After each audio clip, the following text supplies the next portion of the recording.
بسم الله الرحمن الرحيم. الحمد لله رب العالمين والصلاة والسلام على أشرف المرسلين سيدنا محمد وعلى آله وصحبه وسلم تسليما كثيرا.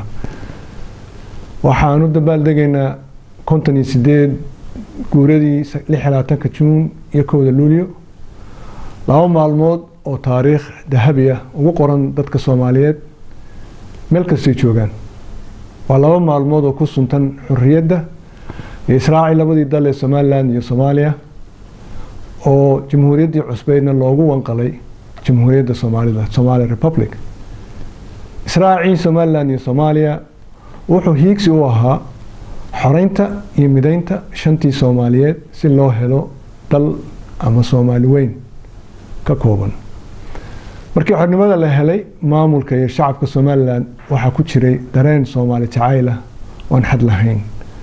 hase yeeshee dhinacii koonfurta dareenka mid la mid ah kama helin, waxaana isla markiiba khalad laga galay nidaamkii midowga kadib markii baarlamaanka laga ansixin waayay xeerkii Israaca iyo midnimada Act of Union ee Somaliland iyo Soomaaliya.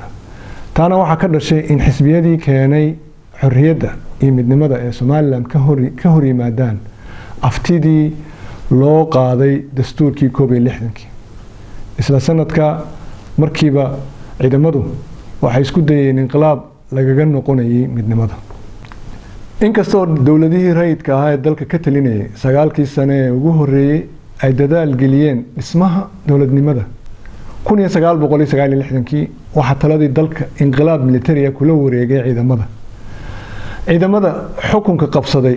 waxay sanadihii ugu horeeyay iyana muujiyeen waxqabad iyo dareen wadaninimo, hase ahaatee wuxuu dhaawac weyn ay u geystay dareenkii iyo wadajirkii ummadda Soomaaliyeed, gaar ahaan kii shacabka Somaliland.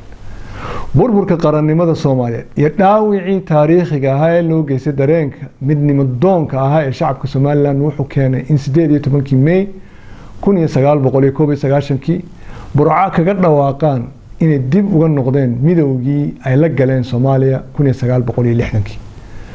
dhinaca koonfurtana kama jirin nidaam dowladeed ilaa iyo sanadkii 2000 markii loo dhisay dowlad ku meel gaar ah ama dowlado ku meel gaar ah oo shaqeeyay ilaa 2012. dowladdii rasmiga ahayd ee 2012 loo dhisay Soomaaliya waxay wada hadal la bilowday Somaliland, waxayna heshiis bishii January 18 2014 ku kala saxeexdeen magaalada Istanbul. heshiiskaas oo qeexayay in la sii wado wada hadallada lagana dheeraado wax kasta oo abuuri kara khilaaf, isla markaana aan la siyaasadayn barnaamijyada horumarineed iyo kuwa bani aadamnimada. waxa wax laga xumaado ah in maanta iyada oo dadaal badan la geliyay in la soo gaarsiiyo heer laga wada hadli karo midnimada, inay dowladda maanta jirtaa mijaxaabisay dadaalkii loogu jiray in Somaliland iyo Soomaaliya ka heshiiyaan wada hadalladaas kadib markii ay ka gaabisay sii wadidda wada hadalladii, isla markaana joojisay mashaariicdii horumarineed ee waxtarka u ahaa nolosha shacabka Somaliland. kadib markii aan la tashaday siyaasiyiinta iyo shacabka midnimo doonka ee muddada badan u soo dhabar adeegayay dib u soo celinta qarankii, waxa aan ugu baaqayaa madaxweynaha iyo xukuumadda maanta jirta in dowladdu dib u bilowdo oo u dardargeliso wada hadalladii socday ee Somaliland iyo Soomaaliya. 2 inay dowladdu qaadato mas'uuliyadda ka saaran sii wadidda heshiisyada horumarineed ee beesha caalamku ku taageerayso shacabka Somaliland, meeshana laga saaro caqabadaha jira.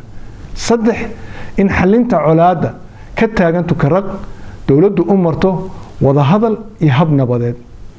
waxaan Ilaahay uga baryayaa dadka Soomaaliyeed meel kasta ay joogaan, meel kasta ay ku nool yihiin, in sanadkan sanadkiisa Ilaahay nagu gaarsiiyo bashbash iyo barwaaqo, in Ilaahay subxaanahu wa tacaala ina garansiiyo in wada jirkeena iyo midnimadeenu ka muhiimsan tahay kala qaybsanaanteena iyo dhibaatadeena kale.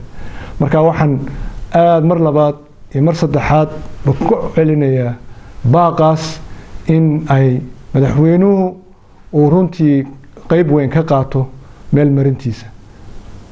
والسلام عليكم ورحمة الله وبركاته يا همبليه وناكسن سنة جولة 8 كونتنات